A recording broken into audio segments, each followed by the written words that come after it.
আলহামদুলিল্লাহ সুম্মা আলহামদুলিল্লাহ, লাখো কোটি শুকরিয়া ও সুজুদ আদায় করছি ওই মহান আল্লাহ সুবহানাহু ওয়া তাআলার দরবারে, যে আল্লাহ তাআলা অত্যন্ত দয়া করে, মায়া করে, মহব্বত করে, ভালোবেসে হাজারো মানুষের মধ্য থেকে যাচাই বাছাই করে আপনাকে আমাকে আল্লাহর ঘর মসজিদে রবিউল আউয়াল মাসের দ্বিতীয় জুমার নামাজ আদায় করার জন্য আসার এবং বসার তৌফিক দিয়েছেন। এই জন্য আমরা সেই মহান মালিকের দরবারে মন প্রাণ উজাড় করে দিয়ে মনের গভীর থেকে উঁচু আওয়াজে আমরা সকলেই একবার শুকরিয়া আদায় করছি। সকলে মন থেকে বলি আলহামদুলিল্লাহ। লক্ষ কোটি দরুদ ও সালাম আকায়ে নামদার তাজদারে মদিনা আহমদ মুস্তফা মোহাম্মদ মুস্তফা সরকারে দো জাহান বিশ্ব নবী হুজুরে পুণ্যম সাল্লাল্লাহু আলাইহি ওয়াসাল্লামের উপর সকলে বলি সাল্লাল্লাহু আলাইহি ওয়াসাল্লাম।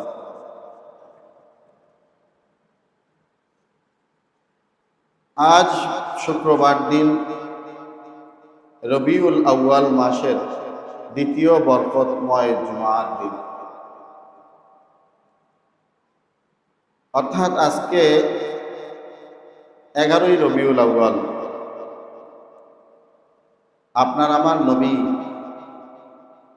জনাবে মুহাম্মদুর রাসূলুল্লাহ সাল্লাল্লাহু আলাইহি ওয়াসাল্লাম 12ই রবিউল আউয়ালে এই পৃথিবীতে এসেছেন। চিল্লায়া বলেন সুবহানাল্লাহ। আবার আরো একটা বর্ণনা এসেছেন, এই 12ই রবিউল আউয়ালে রাসূলুল্লাহ সাল্লাল্লাহু আলাইহি ওয়াসাল্লাম দুনিয়া থেকে বিদায় নিয়ে আল্লাহ তাআলার সান্নিধ্যে চলে গিয়েছেন। অর্থাৎ 12ই রবিউল আউয়াল এই দিনটা যেমনি করে মুসলমানের জন্য আনন্দের দিন, তেমনি ভাবে মুসলমানদের জন্য এই দিনটা কষ্টের। জোরে বলুন, কথা ঠিক কিনা? হাদিসের ভিতরে প্রমাণিত যেটা বলা হয়েছে যে রাসূলুল্লাহ সাল্লাল্লাহু আলাইহি ওয়াসাল্লাম 12ই রবিউল আউয়াল দুনিয়া থেকে বিদায় নিয়েছেন, এটার দলিলিকভাবে 100% প্রমাণিত। কিন্তু 12 তারিখে জন্মগ্রহণ করেছেন, এটা নিয়ে বিভিন্ন মতভেদ আছে। কিন্তু এই 12ই রবিউল আউয়ালে নবীজি সাল্লাল্লাহু আলাইহি ওয়াসাল্লাম দুনিয়া থেকে বিদায় নিয়েছেন, এ ব্যাপারে কারো কোনো মন্তব্য নাই, কারো কোনো দ্বিমত নাই। তাহলে এই রবিউল আউয়ালের 12 তারিখে যেহেতু নবীজি সাল্লাল্লাহু আলাইহি ওয়াসাল্লাম দুনিয়া থেকে বিদায় নিয়েছেন, এই ব্যাপারে কারো মতভেদ নাই। অর্থাৎ রাসূল সাল্লাল্লাহু আলাইহি ওয়াসাল্লামের ওফাতের দিন ছিল 12ই রবিউল আউয়াল। তাহলে এই দিনটায় মুসলমান আমরা কি বেশি খুশি হব নাকি দুঃখিত হব? আমরা তো দুঃখিত হওয়ার কথা। যারা বলুন ঠিক কিনা? কারণ যখন আয়াত নাজিল হয়ে গিয়েছে, আল ইয়াউমা আকমালতু লাকুম দীনাকুম ওয়া আতমামতু আলাইকুম নি'মাতি ওয়া রাদিতু লাকুমুল ইসলাম দীনা।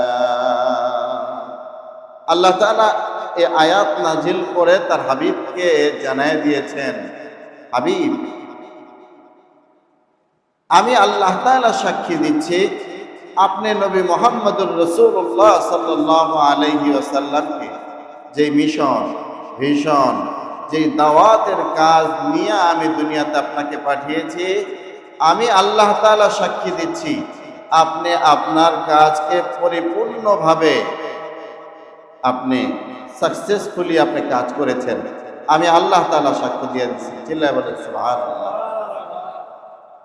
অর্থাৎ নবীজির ব্যাপারে আল্লাহ তাআলা কি বললেন, যে আমার হাবিব, আপনাকে যে দায়িত্ব দিয়ে পাঠিয়েছি, আপনার দায়িত্ব আপনি যথাযথভাবে পালন করেছেন। এখন এই কথাটা যদি আমাদেরকে কেউ যদি দায়িত্ব দিয়া কোথাও পাঠায় আর যদি ফোন করে বলে যে তোমাকে যেই দায়িত্ব দেওয়া হয়েছে, আলহামদুলিল্লাহ আমি তোমার উপরে খুশি, তুমি সেই কাজটা স্বয়ংসম্পূর্ণভাবে কাজটা সুন্দরভাবে করেছো, এই জন্য তোমাকে আমি জানায়া দিলাম তোমার কাজটায় আমি সন্তুষ্ট, এর দ্বারা খুশি হওয়ার কথা না বেজার হওয়ার কথা? খুশি হওয়ার কথা। কিন্তু নবীজি সাল্লাল্লাহু আলাইহি ওয়াসাল্লাম সাহাবীদেরকে নিয়ে বসা, যখন এই আয়াত নাযিল হয়েছে তখন সাহাবীরা খুশিতে যে এই কথাটা, এই সাক্ষ্যটা আল্লাহ তাআলা দেওয়ার জন্যই আমরা আমাদের গায়ের রক্ত ঝরিয়েছি, আমাদের ভাইদেরকে আমরা হারিয়েছি, যুদ্ধের ময়দানে গিয়ে তারা শহীদ হয়েছে শুধুমাত্র আল্লাহ তাআলার এই দিনটা আমরা দেখার জন্য। চিল্লায়া বলেন সুবহানাল্লাহ। কিন্তু সেই আল্লাহ তাআলা বলছেন তোমার দায়িত্ব তুমি যথাযথভাবে পালন করেছো।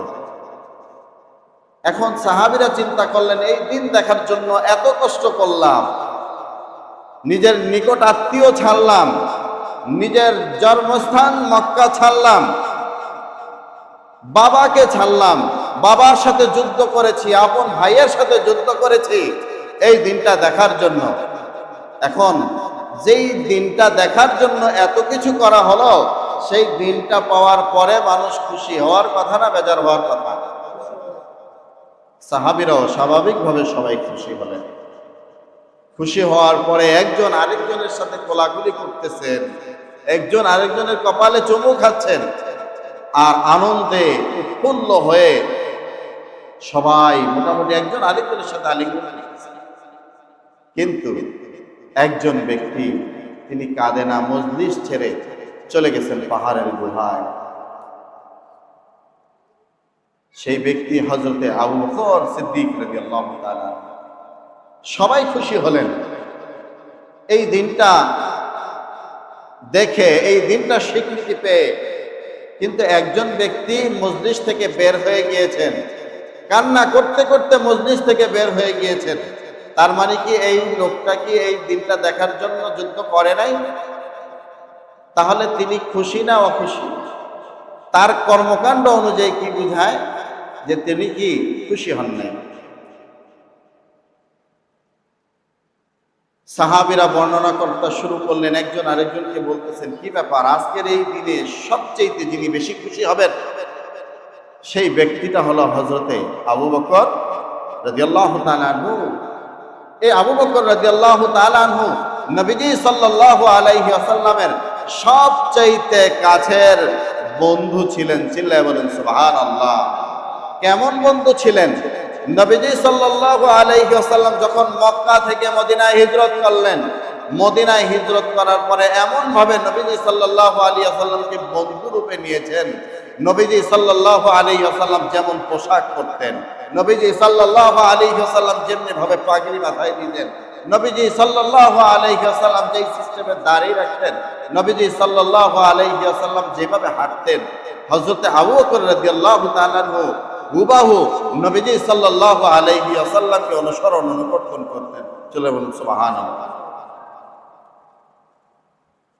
কিন্তু সেই আবু বকর খুশি হওয়ার কথা, আসলেই তিনি খুশি হয়েছেন, কিন্তু সাহাবীরা মনে করেছেন তিনি খুশি হন নাই, যার কারণে তিনি মজলিস ছেড়ে চলে গিয়েছেন।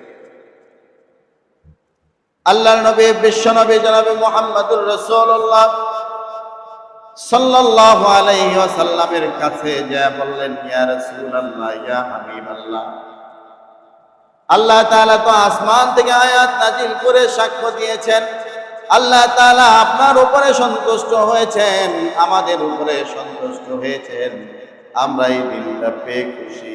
কিন্তু আবু বকর আজকে এই দিনটা পেয়ে কেমন যেন মনে হয় খুশি হয় নাই। আবু বকর মজলিস ছেড়ে কোথায় যেন চলে গিয়েছে। জোরে বলুন সুবহানাল্লাহ। নবীজি সাল্লাল্লাহু আলাইহি ওয়াসাল্লাম বললেন, আবু বকর কোথায়? ও আমার সাহাবীরা, যাও তোমরা, যা আমার আবু বকরকে তালাশ করে নিয়ে আসো। কেন আমার আবু বকর আজকের এই দিনটা পেয়ে সে কেন খুশি হয় নাই? কি কারণে আমার আবু বকর আমার মজলিস ছেড়ে চলে গিয়েছে? আমি আমার নিজের সামনে আবু বকরকে দাঁড় করাইয়া এর কারণ জিজ্ঞেস করতে চাই। জোরে বলুন সুবহানাল্লাহ। সাহাবীরা হযরত আবু বকর রাদিয়াল্লাহু তাআলা আনহুকে খুঁজতেছেন।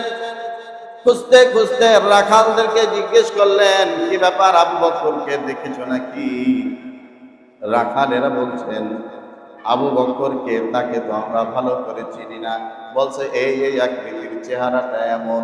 বলছে হ্যাঁ হ্যাঁ, সেই যে সকাল হতে দেখছি এমন একজন ব্যক্তি ওই যে পাহাড়ের গুহায় যায়া সেজদায় পড়ে শুধু ইয়া রাসূলুল্লাহ ইয়া হাবিবাল্লাহ বারবার মদিনাওয়ালা নবীর নাম স্মরণ করে করে সেই সকাল হইতে সেজদায় পড়ে পড়ে কাঁদতেছে। হযরত ওমর রাদিয়াল্লাহু তাআলা আনহু, হযরত ওসমান রাদিয়াল্লাহু তাআলা আনহু, হযরত আলী রাদিয়াল্লাহু তাআলা আনহুর বুঝতে বাকি রইল না, ওই ব্যক্তি আর কেউ নয়, ওই ব্যক্তি নিশ্চয়ই আমাদের আবু বকর হবেন। দৌড়ায়া যায় আবু বকর রাদিয়াল্লাহু তাআলা আনহুকে সেজদা থেকে উঠালেন, বললেন, ভাই আবু বকর, কি কারণে তুমি আজকে কান্নাকাটি করতেছো? আজকে তো এই দিনটা বড় খুশির দিন। আজকে তো এই দিনে তুমি সব চাইতে বেশি খুশি হওয়ার কথা। তুমি কেন খুশি না হয়ে তুমি কান্নার কারণ আমাদেরকে বলো। হযরত আবু বকর রাদিয়াল্লাহু তাআলা আনহু কোনো কথা বলছেন না। সাহাবীরা হযরত আবু বকর রাদিয়াল্লাহু তাআলা আনহুকে নবীজি সাল্লাল্লাহু আলাইহি ওয়াসাল্লাম দরজায় নিয়ে আসলেন, দরবারে নিয়ে আসলেন। আনার পরে আল্লাহর রাসূল সাল্লাল্লাহু আলাইহি ওয়াসাল্লাম চোখের পানি ছেড়ে দিয়ে বলছে, ও আমার আবু বকর, আমার বন্ধু, এই দুনিয়াতেও তুমি আমার সবচাইতে কাছের বন্ধু ছিলা, আর পরকালেও ওই জান্নাতের মধ্যে সবচাইতে কাছের বন্ধু যিনি হবে তুমি সে আবু বকর। জোরে বলুন সুবহানাল্লাহ। ও আবু বকর, কারণ জানতে চাই, কি কারণে তুমি আমার মজলিস ছেড়ে চলে গিয়েছো? হযরত আবু বকর রাদিয়াল্লাহু তাআলা আনহু গভীর চিন্তাধারার মানুষ। সাহাবীরা তো এই দিনটা পেয়ে খুশি, কিন্তু এর গভীরে ঢুকে নাই। আবু বকর রাদিয়াল্লাহু তাআলা আনহু বললেন, ইয়া রাসূলুল্লাহ ইয়া হাবিবাল্লাহ, আল্লাহ তাআলা এই আয়াত নাযিল করেছেন, এর মানে হলো আপনাকে যেই দায়িত্ব দিয়ে আল্লাহ তাআলা পাঠিয়েছেন সেই দায়িত্ব আপনার শেষ হয়ে যাওয়া। এর মানে হলো আপনি আর আমাদের মাঝে দুনিয়াতে থাকবেন না। আল্লাহ তাআলা আপনাকে ডাক দিয়ে তার সান্নিধ্যে নিয়ে যাবেন। ইয়া রাসূলুল্লাহ ইয়া হাবিবাল্লাহ, কত না সুন্দর ছিল আপনার সঙ্গ দেওয়া সেই জীবনটা, কত সুন্দরভাবে আপনাকে ভালোবাসতাম, আপনার সাথে চলেছি, আপনার সাথে গুহার ভিতরে অবস্থান করে বিষাক্ত সাপের কামড় খেয়েছি। ইয়া রাসূলুল্লাহ ইয়া হাবিবাল্লাহ, ইয়া রাসূলুল্লাহ ইয়া হাবিবাল্লাহ, আপনার মতো একজন সাথী যে পেয়েছে ওই ব্যক্তির মতো ধন্য ব্যক্তি তো দুনিয়াতে আর কেউ হতে পারে না।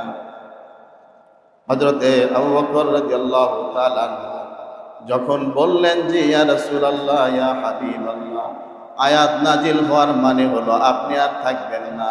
এতক্ষণ শুধুমাত্র আবু বকর কেঁদেছে, এখন গোটা সাহাবীদের মধ্যে কান্নার রোল করে গিয়েছে। জোরে বলুন সুবহানাল্লাহ। নবীজি সাল্লাল্লাহু আলাইহি ওয়াসাল্লামের ওফাতের কথা শুনে উম্মত খুশি হতে পারে না। উম্মতের হৃদয়টা ভেঙে চুরে খান খান হয়ে যাওয়ার কথা। জোরে বলুন ঠিক কিনা? এই জন্য আমার ভাইরা, কিন্তু আজকে এই 12ই রবিউল আউয়ালে দেখবেন আমাদের এক শ্রেণীর মানুষ মিলাদুন নবী পালন করতে গিয়ে জশ্নে জুলুসের মিছিল করে। নামাজ নাই, রোজা নাই, নবীজির সুন্নাহ মুখের ভিতরে নাই, জীবনে নবীজির সুন্নাত পাঞ্জাবি গায়ের ভিতরে দেয় নাই।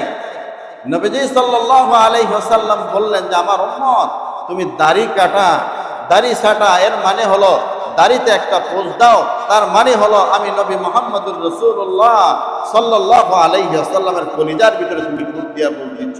যারা বলুন নাউজুবিল্লাহ। এইরকম আশিকে রাসূলের অভাব নাই জশ্নে জুলুসের মিছিলে তারা আনন্দ করছে, অথচ এই দিনে নবী দুনিয়াতে এসেছেন, আবার এই দিনই নবীজি সাল্লাল্লাহু আলাইহি ওয়াসাল্লাম দুনিয়া থেকে বিদায় নিয়েছেন। তাহলে এই দিনে সবচেয়ে বেশি উম্মতরা খুশি হবে না দুঃখিত হবে? বলেন, দুঃখিত হবে উম্মতেরা। আমার ভাইয়েরা, নবীজি সাল্লাল্লাহু আলাইহি ওয়াসাল্লাম এই পৃথিবীতে ছিলেন, আপনার আমার মাঝে এই পৃথিবীতে বিচরণ করেছেন, অবস্থান করেছেন টোটাল 63 বছর। কত বছর? যারা বলেন কত বছর? 63 বছর। আর নবীজি সাল্লাল্লাহু আলাইহি ওয়াসাল্লামের এই 63 বছর জিন্দেগিটা 4টা ভাগে ভাগ করা যায়। কয়টা ভাগে? 4টা ভাগে। একটা হলো মিলাদুন নবী, যারা বলুন একটা কি? মিলাদুন নবী। 2 নম্বরে হলো ওফাতুন নবী, অর্থাৎ নবীজি সাল্লাল্লাহু আলাইহি ওয়াসাল্লাম দুনিয়া থেকে এই 63 বছর পরে দুনিয়া থেকে বিদায় নিয়েছেন। যারা বলুন কথা ঠিক কিনা? আরেকটা হলো দাওয়াতুন নবী, যেটা বর্তমানে ওলামায়ে কেরাম করে। তাবলীগ জামাতের লোকেরা অনেক সময় বলে থাকে যে আমরা নবীওয়ালা কাজ করি। কি করি ভাই? নবীওয়ালা কাজ করি, অর্থাৎ নবীরা দাওয়াত দিয়েছেন, দ্বীনের দাওয়াত দিয়েছেন, আল্লাহর কোরআন মানুষের কাছে পৌঁছে দেওয়ার চেষ্টা করেছেন। নবীদের কাজই ছিল আল্লাহ তাআলা আসমানি গ্রন্থগুলা মানুষের কাছে পৌঁছে দিয়ে মানুষের কাছে দলিল পেশ করে আল্লাহ তাআলার বরত্ব প্রকাশ করা, আল্লাহ তাআলা যে এই পৃথিবীর মালিক এবং এই পৃথিবীতে আল্লাহ তাআলার শাসন অনুযায়ী চলবে, আল্লাহ তাআলার নিয়ম অনুযায়ী চলবে, এই মেসেজ দেওয়ার জন্যই আল্লাহ তাআলা যুগে যুগে সৈয়দনা আদম আলাইহিস সালাতু ওয়াস সালাম থেকে শুরু করে হযরত মুহাম্মদুর রাসূলুল্লাহ সাল্লাল্লাহু আলাইহি ওয়াসাল্লাম পর্যন্ত সকলকেই এই দায়িত্ব দিয়ে পাঠিয়েছেন। চিল্লায়ে বলেন সুবহানাল্লাহ। আর 4 নম্বরে যেটা, 4 নম্বরে হলো সিরাতুন নবী সাল্লাল্লাহু আলাইহি ওয়াসাল্লাম। মিলাদুন নবী কি? মিলাদুন নবী হলো নবীজি সাল্লাল্লাহু আলাইহি ওয়াসাল্লামের জন্ম বৃত্তান্ত নিয়ে আলোচনা করা, এর নাম হলো মিলাদ। এর নাম কি? অর্থাৎ নবীজির জন্মের পূর্ব থেকে শুরু করে নবীজি সাল্লাল্লাহু আলাইহি ওয়াসাল্লামের যা কিছু ঘটেছে, জন্মের তার মায়ের উদরে আসার পরে এবং পরক্ষণে অনেক ঘটনা ঘটেছে, এই ঘটনাগুলা নিয়ে আলোচনা করা, এর নামই হলো মিলাদুন নবী। এর নাম কি? আমরা মিলাদ বলতে কি বুঝি? ইয়া নবী সালাম আলাইকা, হ্যাঁ আমরা এটা বুঝি। যারা বলেন ঠিক কিনা? আসলে ইয়া নবী সালাম আলাইকা এগুলা মিলাদ না, এটা হলো রাসূলের প্রতি দুরূদ। এগুলা কি? রাসূলের প্রতি দুরূদ। এটা জায়েজ না জায়েজ সেই কথা আমি দিব না, কিন্তু এগুলা হলো দুরূদ। কিন্তু মিলাদুন নবী কি? নবীজি সাল্লাল্লাহু আলাইহি ওয়াসাল্লামের জন্ম বৃত্তান্ত নিয়ে আলোচনা করা, এর নাম হলো কি? মিলাদুন নবী। 2 নম্বরে ওফাতুন নবী, নবীজি সাল্লাল্লাহু আলাইহি ওয়াসাল্লাম কিভাবে দুনিয়া থেকে বিদায় নিয়েছেন, এই বিষয়গুলা নিয়ে আলোচনা করার মানে হলো এটাই হলো ওফাতুন নবীর আলোচনা। যারা বলেন ঠিক কিনা? 3 নম্বরে হলো দাওয়াতুন নবী, নবীজি সাল্লাল্লাহু আলাইহি ওয়াসাল্লাম যেই বিষয়গুলা নিয়ে দাওয়াত নিয়ে আপনার আমার কাছে এসেছেন, এই বিষয়গুলাই হলো দাওয়াতুন নবীর কাজ। যারা বলেন ঠিক কিনা? আর সিরাতুন নবী হলো নবীজি সাল্লাল্লাহু আলাইহি ওয়াসাল্লামের হায়াতে জিন্দেগিতে 63টা বছর নবীজি সাল্লাল্লাহু আলাইহি ওয়াসাল্লাম কিভাবে চলেছেন, কিভাবে তিনি খেয়েছেন, কিভাবে তিনি টয়লেটে গিয়েছেন, কিভাবে স্ত্রীদের সাথে ব্যবহার করেছেন, কিভাবে প্রতিবেশীর সাথে আচরণ করেছেন, কিভাবে নবীজি সাল্লাল্লাহু আলাইহি ওয়াসাল্লাম উম্মতকে যেই পথে চলার জন্য দীক্ষা দিয়েছেন, শিক্ষা দিয়েছেন, যা কিছু আছে নবীজি সাল্লাল্লাহু আলাইহি ওয়াসাল্লাম এমন কিছু উম্মতের উপরে চাপায়া দেন নাই যেটা আল্লাহ তাআলার পক্ষ থেকে আসে নাই। নবীজি সাল্লাল্লাহু আলাইহি ওয়াসাল্লাম উম্মতকে সেটাই বলেছেন যেটা নবীর উপরে জায়েজ ছিল এবং উম্মতের জন্য কি ছিল? জায়েজ ছিল। উম্মতের জন্য আল্লাহ তাআলা নবীজি সাল্লাল্লাহু আলাইহি ওয়াসাল্লামের এই সিরাতুন নবী সাল্লাল্লাহু আলাইহি ওয়াসাল্লাম, অর্থাৎ নবীজির বাস্তব চরিত্র, বাস্তব জীবনী, এটাকে আমরা অনুসরণ করতে হবে, অনুকরণ করতে হবে। যারা বলেন ঠিক কিনা? এটার নামই হলো সিরাতুন নবী। এজন্য আমরা মিলাদুন নবী এবং সিরাতুন নবী এই 2টা বিষয় নিয়ে আলোচনা করব ইনশাআল্লাহ। অর্থাৎ রাসূল সাল্লাল্লাহু আলাইহি ওয়াসাল্লামের জন্ম বৃত্তান্ত নিয়ে আলোচনা করা এবং রাসূল সাল্লাল্লাহু আলাইহি ওয়াসাল্লামের সিরাত নিয়ে আলোচনা করা। সিরাত শব্দটা আরবি শব্দ। সিরাত কি শব্দ? আরবি শব্দ। এর বাংলা অর্থ আমরা বলি সূরত। কি বলি বলেন? সূরত। যেমন আমি যে এখানে বসে আছি, আমাকে দেখতে আমার মাথায় একটা পাগড়ি আছে। কি আছে? একটা পাগড়ি আছে, মুখে দাড়ি আছে, গায়ে পাঞ্জাবি আছে। যেটা বলুন ঠিক কিনা? অর্থাৎ রাসূলুল্লাহ সাল্লাল্লাহু আলাইহি ওয়াসাল্লামের জীবনীটা, রাসূল সাল্লাল্লাহু আলাইহি ওয়াসাল্লাম যেইভাবে চলেছেন ফিরেছেন, মা আতাকুমুর রাসূলু ফাখুযুহু ওয়া মা নাহাকুম আনহু ফান্তাহু। আল্লাহ তাআলা বলেছেন যে আমার হাবিব মুহাম্মদুর রাসূলুল্লাহ সাল্লাল্লাহু আলাইহি ওয়াসাল্লাম তোমাদেরকে যা করতে বলে তোমরা সেগুলা করো, আর আমার হাবিব সাল্লাল্লাহু আলাইহি ওয়াসাল্লাম যেগুলা তোমাদেরকে করতে নিষেধ করে সেগুলা তোমরা কি করো? ছেড়ে দাও। এটা হলো রাসূলুল্লাহ সাল্লাল্লাহু আলাইহি ওয়াসাল্লামের সিরাত। আর রাসূলুল্লাহ সাল্লাল্লাহু আলাইহি ওয়াসাল্লামের সিরাত যদি অনুসরণ করে মানুষ, তাহলে এই মানুষটাও ওই যে জাহান্নামের কিনারায় দাঁড়িয়ে থাকা হযরত আবু বকর, ওমর, ওসমান, আলীর মতো ওই ব্যক্তিরা যেমনি ভাবে জাহান্নামের কিনারা থেকে জান্নাতের সার্টিফিকেট দুনিয়াতে পেয়েছেন, ওই ব্যক্তিরা যেমনি ভাবে আইয়ামে জাহিলিয়াত যুগের সেই মানুষ হওয়া সত্ত্বেও নবীজি সাল্লাল্লাহু আলাইহি ওয়াসাল্লামের সিরাতকে অনুসরণ করার কারণে তারা হয়ে গিয়েছে জিরো থেকে হিরো। জোরে বলুন সুবহানাল্লাহ। আজকেও নবী মুহাম্মদুর রাসূলুল্লাহ সাল্লাল্লাহু আলাইহি ওয়াসাল্লামের সিরাতকে যদি দুনিয়ার কোনো মানুষ মানে, তাহলে ওই আজকের মানুষেরাও ওই সময়ের আবু বকর, ওমর, ওসমান, আলী রাদিয়াল্লাহু তাআলা আনহু, রাসূলুল্লাহ সাল্লাল্লাহু আলাইহি ওয়াসাল্লামের সাহাবী হযরত বেলাল রাদিয়াল্লাহু তাআলা আনহু, এদের মতো সোনালী মানুষে রূপান্তরিত হবে। চিল্লায় বলেন সুবহানাল্লাহ। কিন্তু মিলাদ এটা অনুকরণ করা যায় না। মিলাদ কি করা যায় না? অনুসরণ করা যায় না। আমার ভাইরা, নবীজি সাল্লাল্লাহু আলাইহি ওয়াসাল্লাম পৃথিবীতে এসেছেন সমস্ত নবীদের আগে না পরে? কথা বুঝেন না আপনারা? আমার প্রশ্ন বুঝে থাকলে বলেন যে নবীজি সাল্লাল্লাহু আলাইহি ওয়াসাল্লাম এই পৃথিবীতে যত নবী এসেছেন সমস্ত নবীদের আগে পৃথিবীতে এসেছেন না পরে এসেছেন? নবীজি সাল্লাল্লাহু আলাইহি ওয়াসাল্লামের পরে আর কোন নবী আসবে এরকম আশা আছে আপনাদের? হ্যাঁ, নাই। তার মানে নবীজি সাল্লাল্লাহু আলাইহি ওয়াসাল্লাম বলেছেন হাদিসের ভিতরে, قال رسول الله صلى الله عليه وسلم انا خاتم النبيين। খাতাম শব্দটা হলো শেষ। আনা খাতামুন নাবিয়্যিন, বলছেন আমি শেষ নবী। আমি কি নবী? শেষ নবী। লা নাবিয়্যা বাদি, আমার পরে আর কোন নবী আসবে। কিন্তু নবীজি সাল্লাল্লাহু আলাইহি ওয়াসাল্লাম দুনিয়া থেকে বিদায় নেওয়ার পরেও নবুয়তির দাবিদার এই পৃথিবীতে এসেছেন কি আসেন নাই? এসেছেন। কিন্তু তারা কি নবী না ভণ্ড? জোরে বলুন, নবী না ভণ্ড? বিনা বিচারে এরা ভণ্ড। জোরে বলুন ঠিক কিনা? এটা আলাদা একদিন আলোচনা করবেন ইনশাআল্লাহ।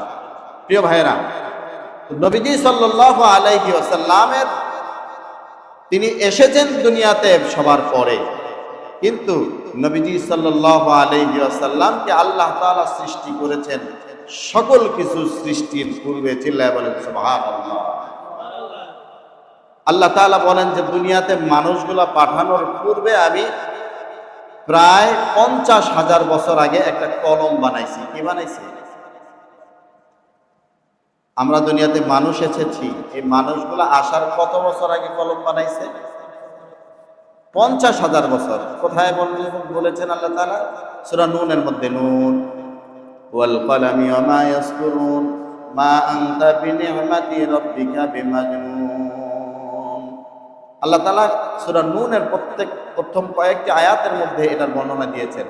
সংক্ষেপে বলছি, নবীজি সাল্লাল্লাহু আলাইহি ওয়াসাল্লামকে এই কলম বানানোর আগে বানিয়েছেন। আরো যারা বলুন সুবহানাল্লাহ। অর্থাৎ মানুষকে পৃথিবীতে পাঠানোর পূর্বেই কলম বানালেন। কলম বানানোর পরে আল্লাহ তাআলা কলমকে বললেন, কলম তুমি লিখো। আল্লাহ তাআলা কলমকে কি বলছেন? লিখো। এখন কলম কি লিখবে? এই কলমের ভিতরে সেই মেধা প্রজ্ঞা কি লিখবে? যেমন আমরা একটা মোবাইলের ভিতরে যদি একটা মেমোরি দিই, কি দেই ভাই? মেমোরি দেই। মেমোরি দেওয়ার পরে এই মেমোরিতে যা কিছু আছে মোবাইলের অপশন যদি আমি চালু করি, অর্থাৎ আমি ক্লিক করি, ক্লিক করা মানেই তো যে তুমি এটা করো, কথা ঠিক কিনা? মোবাইলকে যদি বলি তুমি এটা করতে থাকো, করো, তখন মোবাইল অটোমেটিকলি মেমোরির মধ্যে যা কিছু আছে সব কিছু মোবাইলটা আপনার আমার সামনে পরিষ্কার দেখাতে থাকে। জোরে বলুন ঠিক কিনা? ঠিক তেমনি ভাবে আল্লাহ তাআলা কলম সৃষ্টি করেছেন। আল্লাহ তাআলা কলমের ভিতরে একটা মেমোরি সেট করে দিয়েছেন। কলমকে বলছে তুমি লিখো, কলম বলছে কি লিখবো রব্বুল আলামিন? কলম আল্লাহ তাআলার সাথে কথা বলছে, না রব কি লিখবো? আল্লাহ তাআলা বলেন সর্বপ্রথম আমি যে বনি আদম দুনিয়াতে পাঠাবো, এই বনি আদমের তাকদীরগুলা লেখো। কে কত টাকার মালিক হবে, কে কতদিন বাঁচবে, কার হায়াত কতদিন থাকবে, কে কার হাতে খুন হবে, কে কাকে হত্যা করবে, কে কিভাবে মরবে, কে দেশে মরবে, দেশের থেকে যায় বিদেশে মরবে, সব কিছু, কে কতটুকু পানি খাবে, কে কতটুকু ভাত খাবে, কে কতটুকু তরকারি খাবে, কে কতটুকু শরবত খাবে, সব কিছু আল্লাহ তাআলা কলমকে বললেন যে তুমি লিখতে থাকো। চিল্লায়ে বলেন সুবহানাল্লাহ। কলম লিখলেন, সব কিছু লিখে দিয়েছেন। এখন এখানে একটা প্রশ্ন আপনাদের কাছে জানতে চাই, কলম লিখলেন, কি লিখেছেন? সর্বপ্রথম মানুষের তকদির। কি লিখেছেন? মানুষের তকদির। কিন্তু আমরা মানুষেরা, আমরা সেই তকদিরের পিছনে এমন ভাবে ছুটেছি যা আল্লাহ রাসূল, নামাজ, রোজা, হজ, যাকাত যা কিছু আছে আল্লাহ তাআলার ফরজ বিধানগুলাকে বৃদ্ধাঙ্গুলি দেখায়া আমরা দুনিয়ার পিছনে দুনিয়ার কুকুরের মতো ছুটেছি। জোরে বলুন ঠিক কিনা? অথচ আল্লাহ তাআলা বলেছেন যে, গত সপ্তাহে বলেছিলাম, ফাইদা কুদিয়াতিস সালাত ফান্তাশিরু ফিল আরদ, নামাজ আদায় করো, জমিনে ছড়ায়া পড়ো, তোমার বেশি পেরেশানি হতে হবে না। আমি আল্লাহ তাআলার উপরে ভরসা করো, বান্দা তোমাকে বানানোর প্রায় 50,000 বছর আগেই আমি কলম দিয়ে তোমার রিজিক, তোমার তাকদীর লিখে রেখেছি। চিল্লায়ে বলেন সুবহানাল্লাহ। তাহলে তাকদীর নিয়ে পেরেশানি হওয়ার কিছু আছে ভাই? পেরেশানি তো হবো নামাজ রোজা নিয়া, আল্লাহ তাআলার হুকুম নিয়া। জোরে বলুন ঠিক কিনা? নাকি তাকদীর নিয়া পেরেশানি হওয়া লাগবে? পেরেশানি হওয়া লাগবে কি নিয়ে? আল্লাহ তাআলার হুকুম নিয়ে। জোরে বলুন ঠিক কিনা? আল্লাহ তাআলার হুকুম পালন করেন, আল্লাহ তাআলা আপনাকে যা কিছু আপনার তাকদীরে আছে সেটা দিবেন ইনশাআল্লাহ। বরংস বলা হয়েছে যে যাদেরকে আল্লাহ তাআলা ভালোবাসেন না, তারা যখন আল্লাহ তাআলার কাছে কিছু চায়, তখন আল্লাহ তাআলা ফেরেশতাদেরকে বলে যে ওকে দিয়ে দাও, তাড়াতাড়ি দাও, দিয়ে ওদের বিদায় করে দেন। কারণ ও দুনিয়া লোভী, এলাবুদ দুনিয়া, দুনিয়ার কুকুর, ও যা চায় ওকে সব দিয়ে দাও। কারণ যা কিছু খাবে এই দুনিয়াতেই ও খাবে, পরকাল ওর জন্য হারাম। জোরে বলুন নাউজুবিল্লাহ। আর যখন মুমিন বান্দা চাইতে থাকে, ফেরেশতারা বলছেন আল্লাহ আপনার বান্দা তো চাচ্ছে, আল্লাহ তাআলা বলছে বা দাঁড়াও, দিও না। কেন দিও না? বলছে ওর চাওয়ার মধ্যে একটা প্রেম আছে, একটা ভালোবাসা আছে, আমি আল্লাহ তাআলার প্রতি একটা মহাব্বত আছে। দেখো না ওই কিলাবুদ দুনিয়া, দুনিয়ার কুকুর যেভাবে চায়, তার চাওয়ার মধ্যে আর আমার এই বান্দার চাওয়ার মধ্যে আকাশ পাতাল ব্যবধান। জোরে বলুন সুবহানাল্লাহ। আল্লাহ তাআলা বলেন একটু ধৈর্য ধরো, ওর চাওয়াটা আমার কাছে বড় ভালো লাগে, এটা আমার কাছে ভালো লাগছে, আরেকবার চায়, আরো চায়, ও যত চায় আমার কাছে ভালো লাগে। এই জন্য আমার ভাইরা, রিজিকের মালিক কে? জোরে বলুন রিজিকের মালিক কে? তাহলে তাকদীর নিয়ে পেরেশানি করার কিছু আছে? এই জন্য যে কথা বলতেছিলাম, মানুষ সৃষ্টির পূর্বেই আল্লাহ তাআলা 50,000 বছর আগে কলম সৃষ্টি করলেন। এই কলম সৃষ্টির আগে আল্লাহ তাআলা পানি সৃষ্টি করলেন। এই পানি সৃষ্টি করার আগে আল্লাহ তাআলা বাতাস সৃষ্টি করলেন। বাতাস সৃষ্টি করার আগে আল্লাহ তাআলা আসমান জমিন সব কিছু সৃষ্টি করলেন। আর এই আসমান জমিন সব কিছু সৃষ্টি করার আগে নূর নবী, বিশ্ব নবী জনাবে মুহাম্মদুর রাসূলুল্লাহ সাল্লাল্লাহু আলাইহি ওয়াসাল্লামকে আল্লাহ তাআলা সৃষ্টি করেছেন। জোরে বলুন সুবহানাল্লাহ। এই জন্য আমার নবী হায়াতুন নবী, আমার নবী জিন্দা নবী, আমার নবী রাহমাতুল লিল আলামিন। গোটা পৃথিবীর হিন্দু, খ্রিস্টান, বৌদ্ধ, ইহুদি, নাসারা যা কিছু আছে, গাছপালা, তরু লতা, পাহাড় পর্বত যা কিছু আছে, সমস্ত প্রাণী, সমস্ত মাখলুকের নবী। চিল্লায়ে বলেন সুবহানাল্লাহ। আমার নবী সমস্ত সৃষ্টির মাখলুকের নবী। এই জন্য অন্য নবী আর আমার নবীর সম্মান, ইজ্জত আকাশ পাতালে ব্যবধান। জোরে বলুন ঠিক কিনা?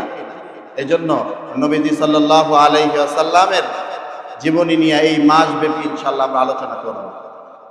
নবীজি সাল্লাল্লাহু আলাইহি ওয়াসাল্লামের জীবনী শুনতে রাজি আছেন না নাই? হ্যাঁ, রাজি আছেন না নাই? ইনশাআল্লাহ আমরা ধারাবাহিকভাবে আরো 2-3 জুমা আছে, আমরা ধারাবাহিকভাবে আলোচনা করতে থাকব। যতটুকু কথা জানলাম আমার নবী, আপনার নবী, বিশ্ব নবী জনাবে মুহাম্মদুর রাসূলুল্লাহ সাল্লাল্লাহু আলাইহি ওয়াসাল্লাম এই পৃথিবীর শ্রেষ্ঠ নবী। যারা বলুন ঠিক কিনা? সমস্ত নবীদের নবী। এজন্য এই নবীর উম্মত হতে পেরে খুশি না বেজার? যারা বলুন খুশি না বেজার? অল্প না বেশি? এজন্য আল্লাহ তাআলার দরবারে শুকরিয়া আদায় করি, সকলে বলে আলহামদুলিল্লাহ। নবীজি সাল্লাল্লাহু আলাইহি ওয়াসাল্লামের জীবনী শুনে তার উম্মত হতে পেরে খুশি হইলে লাভ হবে না, তার আদর্শকে ধারণ করতে হবে। কথা ঠিক কিনা?